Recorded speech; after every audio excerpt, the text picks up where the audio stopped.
पाथरवाडी ते मुंबई पायदळ मार्च दिनांक 11 मे 2024 रोजी पाथरवाडी ग्रामस्थ आणि पुसद तालुक्यातील विविध आदिवासी संघटना तसेच राजकीय पक्ष यांची संयुक्त पत्रकार परिषद पार पडली।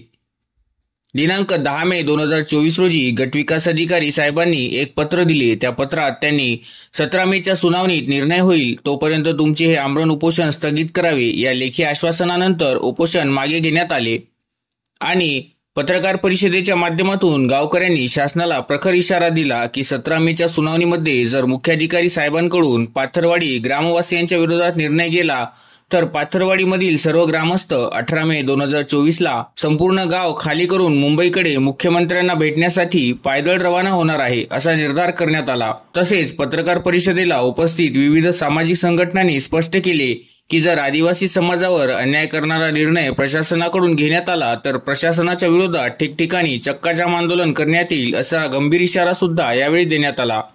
सदर पत्रकार परिषदेस माधव वैद्य मूळ राष्ट्रवादी तालुकाध्यक्ष पुसद, बुद्धरत्न भालेराव वंचित बहुजन आघाडी तालुकाध्यक्ष, सुरेश धनवे, सुनील ढाले, गवाले सर, देवीदास दाखोरे, जयानंद उबाळे, डॉक्टर राऊत, यशवंत कोल्हे, पांडुरंग व्यवहारे, मारुती भस्मे समस्त गावकरी मंडळी उपस्थित होते। पाथरवाडी तालुका पुसद या आदिवासी गावामध्ये जल जीवन मिशनच्या अंतर्गत जे विहिरीच्या बांधकामाच्या पाणी पुरवठा शिळवण्याच्या कामाच्या संदर्भात जे गेल्या 1.5-2 वर्षापासून जे काय कार्यक्रम चालू आहे तिथे तो प्रोजेक्ट चालू आहे तो पाथरवाडीच्या लोकांना घातक कसा आहे तो रद्द व्हावा आणि पर्यायी जागा पाथरवाडीच्या लोकांनी सांगितलेली आहे त्या जागेवर ती प्रस्तावित विहीर करावी हे सांगण्यासाठी या पत्रकार परिषदेचं आम्ही आयोजन केलेलं आहे। या पत्रकार परिषदेमध्ये सर्व इलेक्ट्रॉनिक्स मीडियाचे पत्रकार आणि प्रिंट मीडियाच्या पत्रकाराचं आम्ही सर्व कार्यकर्ते आपलं अत्यंत आदरानं स्वागत करतो। मित्रांनो, 1983 साली वन विभागाची 10 हेक्टर जागा शासनानं अधिग्रहण घेतली आणि त्या ठिकाणी पाथरवाडी या आदिवासी गावातल्या लोकांचा जलसिंचनाची सोय व्हावी, त्यांच्या शेतीला पाणी पुरावं, त्यांच्या गुराढोरांना पाणी पुरावं, त्या गावातल्या लोकांना प्यायच्या पाण्याची त्या ठिकाणी व्यवस्था व्हावी म्हणून त्या ठिकाणी वन विभागानं एक पाझर तलाव बांधलेला आहे। तो तलाव असल्यामुळेच पाथरवाडीमध्ये जे काही 350 लोकसंख्या आदिवासी समाजाची आहे त्यांची साधारणतः 200 एकर जमीन तिची ओलिताची होते त्या पाझर तलावावर। त्याच जमिनीवर या आदिवासींच्या सगळी त्या ठिकाणची उपजीविका आहे। 200-400 ढोरं वासरं त्या लोकांच्या आहेत, त्याच पाझर तलावाच्या भरोश्यावर जगतात ते। इतकं सगळं असताना नेमकं या 2 वर्षापूर्वी जलजीवन मिशन अंतर्गत शिळोण्याला पाणी पुरवठा करणारी जी योजना त्या ठिकाणी आणली आणि या पाझर तलावाच्या जवळ पाथरवाडीच्या पाझर तलावाच्या जवळ शिळोण्याला पाणी पुरवठा करण्याच्या संदर्भातली त्या ठिकाणी विहीर शासनानं मंजूर करून घेतली। वास्तविक पाहता नियम असा आहे की पाझर तलावाच्या पासून 300 मीटरपर्यंत कुठल्याही प्रकारची तुम्हाला विहीर घेता येत नाही, कारण ते पाझर तलावावर म्हणजे ते धोका असते त्याचा। पण हे नियम डावलून, हे निकष डावलून त्या पाझर तलावाच्या जवळ विहीर घ्यायचं असं शासनानं निश्चित केलं। ह्या प्रकार ज्या दिवसापासून सुरू झाला, ह्या प्रोजेक्ट ज्या दिवसापासून मंजूर करण्याची प्रक्रिया सुरू झाली तेव्हापासून पाथरवाडीतल्या लोकांनी या प्रोजेक्टला विरोध केलेला आहे। असं असताना सुद्धा गावातल्या लोकांनी जर एखाद्या प्रोजेक्टला विरोध केला तर त्याच्या भावना काय आहेत हे समजून घेतल्या पाहिजे, नंतर निर्णय घेतला पाहिजे असा नियम आहे। तिथे वस्ती पाहता हे आदिवासीचं संपूर्ण 350 लोकसंख्येचं गाव आहे। तिथे 100% आदिवासी लोक आहेत। आदिवासी वनहक्क जमिनीचा कायदा जर तुम्ही विचारात घेतला तर तुम्हाला त्या जंगलाच्या कुठे काही करायचं असेल किंवा त्या गावात काही करायचं असेल आदिवासीच्या तर तुम्हाला त्यांची भावना लक्षात घ्यावी लागते। हाही निकष शासनानं डावलला आणि केवळ राजकारणापोटी त्या ठिकाणी शिळोण्याच्या लोकांना पाथरवाडीच्या पाझर तलावाजवळ विहीर करायची आणि पाणी पुरवठा करायचा आणि मग पाथरवाडीलाच्या लोकांची जमीन जी आहे तिथं आहे ओलीत होते आहे ते कोरडवाहू करायची त्यांच्या जीवनमरणाचा प्रश्न निर्माण करायचा. वास्तविक पाहता आता गाळलेला आहे तलाव, तो पाझर तलाव आहे, तरी काही साधारणतः एप्रिलपर्यंत तिथं पाणी राहते, ओलिताची जमिनी होतात. आता तुम्ही जर तिथं ती विहीर केली तर तिथं ते जानेवारीमध्येच आटून जाईल. ते मग आमच्या सगळ्या आदिवासीच्या लोकांना पुण्याला काम करायला जावं लागेल, नगरला काम करायला जावं लागेल, मुंबईला काम करायला जावं लागेल. ह्या सगळ्या गोष्टी असल्यामुळे तिथे विहीर करणं अत्यंत घातक आहे. पाथरवाडीच्या लोकांनी पर्यायी जागा शिळोण्याला पाणी पुरवठा करणाऱ्या विहिरीसाठी सांगितलेली आहे. जाम नाला 3 किलोमीटर आहे तिथे, आणि जाम नाल्याचा जो काही धरण आहे ते पाथरवाडीच्या पाझर तलावापेक्षा 15 पट मोठं आहे. तिथून पाणी पुरवठा शिळोण्याला करण्याला शासनाला काहीही अडचण नाही आहे. परंतु पाथरवाडीच्या त्या पाझर तलावावरून तिथं जर विहीर केली तर हे आदिवासीच्या दृष्टीनं अत्यंत हानिकारक आहे, नुकसानीच आहे. आणि म्हणून या प्रकल्पाला पाथरवाडीच्या लोकांचा विरोध आहे. शिळोण्याला 3589 लोकसंख्या त्यावेळी होती. आता भविष्यात ही लोकसंख्या वाढेल म्हणून 6-6.5 हजाराच्या वर लोकला पाणी कसं पुरवठा होईल, तिथून एवढी मोठी तिथं विहीर करायची आहे.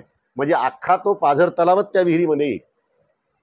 तर ह्या सगळ्या गोष्टीला विरोध पाथरवाडीच्या आदिवासी लोकांनी केलेला आहे. कारण त्यांच्या जीवनमरणाचा प्रश्न आहे, त्यांच्या जमिनीच्या ओलितीचा प्रश्न आहे, त्यांच्या गुराढोराचा प्रश्न आहे. आणि म्हणून गेल्या 1.5 ते 2 वर्षापासून या प्रोजेक्टला पाथरवाडीच्या जनतेने विरोध केला. शासन निगरट आहे, ऐकायला तयार नाही आहे. एकीकडे शासन म्हणते की कास्तकारांचं, शेतकरी लोकांचं उत्पन्न आपल्याला दुप्पट करायचं आहे आणि आदिवासीच्या गावाचा पाझर तलाव आटवायचा आणि आदिवासी लोकांना भीक मागायची वेळ आणायची. हे अशा पद्धतीचा कारभार सगळा चालला आहे. ह्या सगळ्या गोष्टीची माहिती वेळोवेळी संदीप आढावच्या माध्यमातून त्या गावातल्या लोकांना शासनाच्या दरबारापर्यंत पोहोचवलेली आहे. पण तरीही प्रशासनानं काहीही न ऐकता काल परवापासून ते काम सुरू करण्याचा प्रकार सुरू केला. म्हणून त्या गावातल्या बायांनी, हे म्हाताऱ्या बाया आहेत, 80 वर्षाची बाई 2 दिवस त्या ठिकाणी उपाशी तपाशी आमरण उपोषणाला बसलेली होती. आम्ही सगळेजण आदिवासीचे कार्यकर्ते, वंचितचे कार्यकर्ते, आम्ही सगळेजण त्या ठिकाणी गेलो. अधिकारी होते, त्यांना आम्ही त्यांच्यासोबत आमची सगळीजण चर्चाही झाली. आणि चर्चा झाल्याच्या नंतर 17 तारखेला या गोष्टीचा निर्णय होणार आहे. तोपर्यंत हे उपोषण थांबवलेलं आहे. पण 17 तारखेच्या निर्णयामुळे जर पाथरवाडीच्या बाजूने हा निर्णय लागला नाही तर मात्र आदिवासी समाजाच्या वतीनं, आदिवासींच्या वेगवेगळ्या संघटनांच्या वतीनं आणि समविचारी जे काही वेगवेगळे पक्ष असतील त्यांच्याही सहकार्यानं प्रचंड मोठं जन आंदोलन या पुसदमध्ये. मी संदीप आढाव, राहणार पाथरवाडी. मागील 1.5 ते 2 वर्षापासून आमचा जो संघर्ष चालू आहे की एक साधी गोष्ट आहे की जे जामनाला प्रकल्पावरून विहीर घेण्याची जी मागणी आहे, ही एक मागणी अशी आहे की पाथरवाडी पाझर तलावावर जलजीवन मिशनची विहीर न घेता जामनाला प्रकल्पावरून घ्यावी. का तर कालपर्यंत जे महिला उपोषणाला बसल्या होत्या, ह्या जे महिला आहेत 80 वर्षाच्या आहेत आणि ते 65 वर्षाच्या आहेत. ते तलावाची बांधणी आहे 83 पासून, 1983ला बांधणी झालेली आहे. त्याच्या अगोदर जे विषय होता त्यांना माहीत आहे. मी तर 30-35 वर्षाचा आहे. यांच्या अगोदरची कम्पॅरेटिव्हली लाईफ काय आहे, आमची लाईफस्टाईल काय होती, तो तलाव व्हायच्या अगोदर आणि नंतरची, हे यांना माहीत आहे. लोक काय म्हणत आहेत, आम्ही ग्रामपंचायतला सांगितलं होतं की तिथे न घेता जामनाल्यावरून घ्या, म्हणजे पाझर तलावावर विहीर न घेता जामनाल्यावर घ्यावी म्हणून. हे आम्ही त्याला पत्राद्वारे कळवलं. त्यानंतर कलेक्टर साहेबांना सांगितलं, सर्वांना, संबंधित सर्व अधिकाऱ्यांना सांगितलं. आणि ग्रामपंचायतने एक ठराव पास केला. तो ठराव म्हणजे असा पास केला की तिथे आम्ही ग्रामपंचायतमध्ये जाऊन आम्ही सर्व गाववाल्यांनी विरोध दाखवला. तो ठराव त्यांनी नाही दिला. जो त्यांनी ठराव पास केला होता तो त्यांनी ठराव नाही दिला. आणि जो दुसरा ठराव एक दिलेला आहे, ते माझ्याकडे प्रूफ पण आहे. आणि तो ठराव असा दिलेला आहे, त्यांनी खूप साऱ्या चुका तुम्हाला शेअर करतोच मी. आणि अजून विषय म्हणजे त्या तलावाचे सर्व अगोदरचे रिपोर्ट ASEPA संघटनेनं आमच्या तिथे काम केलेले आहे 1984-86च्या मध्ये. त्यांचे पण रिपोर्ट आहेत की तो तलाव फक्त पाथरवाडी पाझर तलाव जो आहे फक्त पाथरवाडी गावावासियांना पुरेल, याच्यापेक्षा त्याची कॅपॅसिटी नाही. हा पण रिपोर्ट आहे. अजून जिओलॉजिस्टचे जे रिपोर्ट आहेत की पाझर तलावापासून 300 मीटरवर विहीर घेण्याची, 300 मीटरवर पण आमच्या गाववाल्यांचा विरोध म्हणण्यापेक्षा तेव्हा पण हेच सजेशन होतं की इथे न घेता जामनाल्यावरून घ्यावे म्हणून. तर यांनी फोर्सफुली ते डिस्टन्स पुन्हा एक मोका पाहणी अहवाल केला. तो 300 मीटरचा डिस्टन्स यांनी 200 मीटरवर केलंय आणि ते हे अजूनही करून पाहत आहेत. आणि हा विषय म्हणजे काय येतो आम्हाला, हा प्रश्न आमचा एकच विषय आहे की तिथेच ताकद का. आम्ही ग्रामपंचायतला विचारणा केली तर ग्रामपंचायत म्हणत आहे की तिथलं पाणी आम्हाला पिण्यायोग्य नाही. त्याच लोकेशनवरून म्हणजे जामनाला प्रकल्पावरूनच गवळला पाणी जाते, त्या लोकांना ते पिण्यायोग्य आहे. पण हे पाणी का म्हणत आहेत की पिण्यायोग्य नाही म्हणून. आणि सर्वात मोठी म्हणजे आमच्यासोबत जे धोकाबाजी जी झालेली आहे ग्रामपंचायतने केलेलीच आहे. आमदार साहेबांनी आणि जिल्हा परिषद सदस्य यांनी पण भाषणामध्ये हेच सांगितलं होतं की संबंधित या योजनेची विहीर ही जामनाला प्रकल्पावरून होणार आहे म्हणून. आणि त्यांना ज्यावेळेस आम्ही वारंवार जवळपास आम्ही आमदार भाऊकडे जवळपास 10 वेळेस चक्रा मारल्यात, त्यावेळेस त्यांनी हेच म्हटलं की तिथं होणार नाही आणि मधातून जे काय विषय आहे तो चालूच आहे. गाववाले आमचे एवढे त्रस्त आहेत.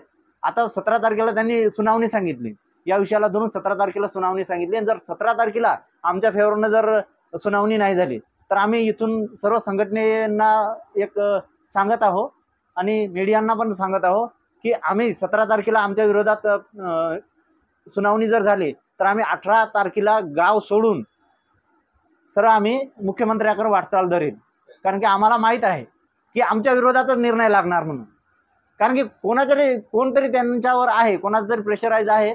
कारण की काल तिथं बोलत होते ज्यावेळेस मोका पाहणी अहवाल करायसाठी आले होते, मोका पाहणी करण्यासाठी, तर जे गुंटूरकर साहेब जिओलॉजिस्ट त्यांनी एवढंच म्हणलं, ते एवढे परेशानमध्ये आम्हाला सांगत होते की आम्हाला इथं तरी करू द्या, आमच्या डोक्यावरून पाणी फिरत आहे.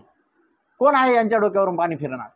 लोकेशन तर ते सेट करणार आहेत ना, तर त्यांच्या डोक्यावरून पाणी कोण फिरवत आहे हे यांचं पण आम्हाला गावाला उलगडा नाही लागला.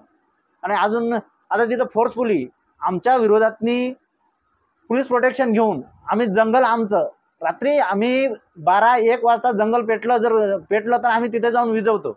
आणि आम्ही तिथं म्हणत आहोत की आमचं एकच रिक्वेस्ट आहे की तिथं विहीर नका घेऊ. तर प्रशासन म्हणत आहे त्या जंगलावर तुमचा काय अधिकार आहे. यांना ठीक आहे, आम्ही अधिकार काय आहे हेच सांगायसाठी SDO ऑफिसमध्ये गेलो होतो, तर आम्हाला डायरेक्ट म्हटले तुम्ही अडाणी आहात, तुम्हाला काही समजत नाही. SDO साहेबांना हे तुम्ही तुमच्या माध्यमातून विचारा तुम्ही असे का बोललात ते. आणि अजून म्हणजे त्या जागेवर ज्या संबंधित जागेमध्ये आम्ही 2018ला सामूहिक वन हक्क दावा टाकलेला आहे, त्यांचे पण माझ्याकडे सबूत आहेत. आणि त्यांची मी खूप वेळेस पाहणी केली, विचारपूस केली, पण आम्हाला पूर्ण उडवीचे उत्तरं देत आहेत. त्या जागेमध्ये आमचा दावा टाकलेला आहे, त्यामध्ये आम्हाला न विचारता हे काम कसं काय होऊ शकते? आमच्या जनमताचा काही विचार आहे की नाही तिथे? आम्ही वारंवार तुम्हाला सांगत आहोत, प्रशासनाला सांगत आहोत आम्ही की तिथे सर्व उदरनिर्वाह जो आहे तो आमचा त्या तलावावर अवलंबून आहे. तर प्रशासन म्हणत आहे की याची सर्व मंजुरी झालेली आहे. बहुतेक आजच बिजवल साहेबांचं म्हणजे SDO साहेबांचे स्टेटमेंट मी रीड केलंय, तर ते म्हणत आहेत सर्व झालेलं आहे. जोपर्यंत यांना फॉरेस्टची परमिशन आहे जवळपास 25 मे 2023ची. आणि आमचं हा विषय आहे जवळपास 1 जानेवारीपासून आम्ही निवेदनं देत आहोत. एवढा विरोध, एवढी आमची समस्या घेऊन आम्ही प्रशासनाकडे येत आहोत, तरी पण यांना परमिशन कशी काय मिळते याची पण चौकशी व्हायला पाहिजे असं आम्हाला वाटते. नमस्कार, मी शिवणा ग्रामपंचायतचे सदस्य सौ पद्माताई दीपक कुरकुटे. हे जे मी उपोषण ठेवलं आहे पात्रवाडी इथं, हे उपोषण मी जास्त याच्यासाठी नाही केलं आहे. फक्त मला जे माझ्या पाझर तलावामध्ये जे विहीर ठेवण्यात आली ते फक्त जामनाला प्रकल्पावर ठेवण्यात यावी एवढंच माझी मागणी आहे प्रशासनाला. किंवा हा पाझर तलाव आहे हा एकदम छोटा आहे आणि जो जामनाला प्रकल्प आहे तो 15% मोठा आहे. त्यासाठी मी वारंवार विनंती करत आहे प्रशासनाला. 1.5 वर्षापासून मी अशी प्रशासनाला विनंती करते की हे छोटा आहे आणि तो मोठा आहे, हा छोटा आहे तो मोठा आहे, याच्याचमध्ये आज 1.5 वर्ष गेले आहेत, तरी मला त्यांच्याकडून कोणत्याही प्रकारचा न्याय मिळाला नाही आहे. आणि शेवटी मी हे कदरून म्हणल्यापेक्षा कदरून हे उपोषणाला बसले आहे. माझ्यासोबत 8 वर्षाची माझी आजी आहे, 80 वर्षाची सॉरी, आणि तसंच माझ्या आई पण आहेत. तशा माझे सहकारी सर्व गावकरी मंडळी आहेत. तर हे उपोषण फक्त न्याय द्यावा, हे फार मोठी काही मागणी नाही आहे माझी. फक्त हे या ठिकाणी घेण्याऐवजी त्या पाझर तलावात घेण्याऐवजी जामनाला ठिकाणीच घेण्यात यावी, हीच माझी त्यांना विनंती आहे. पाथरवाडी येथील जे उपोषणाच्या मुद्द्याला अनुसरून आज या ठिकाणी जी पत्रकार परिषद घेण्यात आलेली आहे आणि तिथला जो आदिवासी बांधवांनी उपोषणाचा पवित्र हातात घेण्याची पाळी का आली, खऱ्या अर्थानं तिथंच त्यांना पुरेल एवढंच पाणी पुरवठा नसताना जामनाला तिथून पाणी भरपूर मिळू शकते. पण इथल्या जे काही राजकीय शक्ती आहेत, 50 वर्षापासून जे राजकारण करत आहेत, त्यांना असं वाटत आलेलं आहे की आता आमची हेकेखोरपणा वाढला आणि आमचं आता कोणीच काही करू शकणार नाही, अशा प्रकारची जी त्यांची प्रवृत्ती वाढत आहे. तर आज कदाचित आदिवासीवर अन्याय होत असेल, उद्या एससीवर होईल, परवा इतरही जमातीवर होऊ शकते. आणि म्हणून आज आम्हाला या विषयाला अनुसरून संघटित होण्याची गरज आहे. कारण जेव्हा चंद्रकांत पाटील देखील एक वेळ म्हटले होते की फुले शाहू आंबेडकरांनी भीक मागून शाळा बांधल्या, तेव्हा त्यांच्या तोंडावर शाई फेकण्याची जी काय अवकात दाखवली बुद्धिस्ट बांधवांनी, तसं आज इथं जर आदिवासी बांधवावर होणाऱ्या अन्यायासाठी आम्ही नाही एकत्र आलो तर हे अन्याय वाढल्याशिवाय राहणार नाहीत. आणि याच विषयाला अनुसरून जेव्हा ह्या महिला SDO कार्यालयामध्ये गेल्या होत्या, तेव्हा त्यांनी देखील म्हटले की तुम्ही अडाणी या. कारण काय आहे, आपले अधिकार हक्क मांडण्याचा घटनेच्या कलम 19 नुसार तुम्हाला अधिकार आहे, पण तुम्ही त्या अधिकाराला डावलून त्यांना जेव्हा त्यांचं अवमूल्यन करत आहात, तुम्ही तुमच्या असं कोणावरही काही अवमूल्यनकारक बोलू शकत ना. आणि तो एक सुपर क्लास 1 अधिकारी, आणि त्यांनी असं अवमूल्यन करायला नाही पाहिजे महिलाचं किंवा इतर कोणाचंही. आणि त्याचबरोबर घटनेच्या कलम 21 नुसार सन्मानपूर्वक जीवन जगण्याचा जो अधिकार आहे, तो देखील हे पाणी पळवून डावलण्याचा प्रयत्न होत आहे. आज पाणी पळवत आहेत, उद्या कोण्या गावची शाळा पळवतील, कुठं काय करतील. तर ही आरेरावी वाढणार नाही या दृष्टिकोनातून. मग इलेक्ट्रॉनिक मीडिया असो, प्रिंट मीडिया असो, तुम्हाला देखील विनंती आहे की आपण हे काही जे आरेरावी वाढत चाललेली आहे ही वाढणार नाही, या दृष्टिकोनातून आपण वास्तव काय आहे ते समाजासमोर मांडण्याचा आटोकाट प्रयत्न करावा, हीच या प्रसंगी विनंती करतो. आणि हे जे काही पाथरवाडीवासियांनी जे आंदोलन सुरू केलेलं आहे, हे आंदोलन हे मला बहुतांश असं वाटायलं की जे 17 तारखेला सुनावणी ठेवलेली आहे की नाही, तर तिथं त्यांचं बहुमत आहे शिळोणवासियाचं. कदाचित आपल्या मताशी सहमत होणारही नाहीत आणि हे आंदोलन वाढवायची बी वेळ येईल.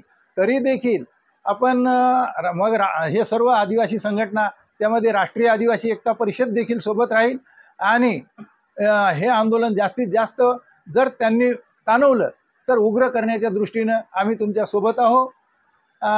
कोणत्याही प्रकारचं, मग ते रस्ता रोको असो, जेल भरो असो, की मग यासोबत सर्व आदिवासी समाजातील मग महिला पुरुष सर्वजण आपण या लढ्यात सहभागी राहू, एवढंच या प्रसंगी बोलतो. थांबतो. मी गणपत गवाळे, राष्ट्रीय आदिवासी एकता परिषद अध्यक्ष, पुसद.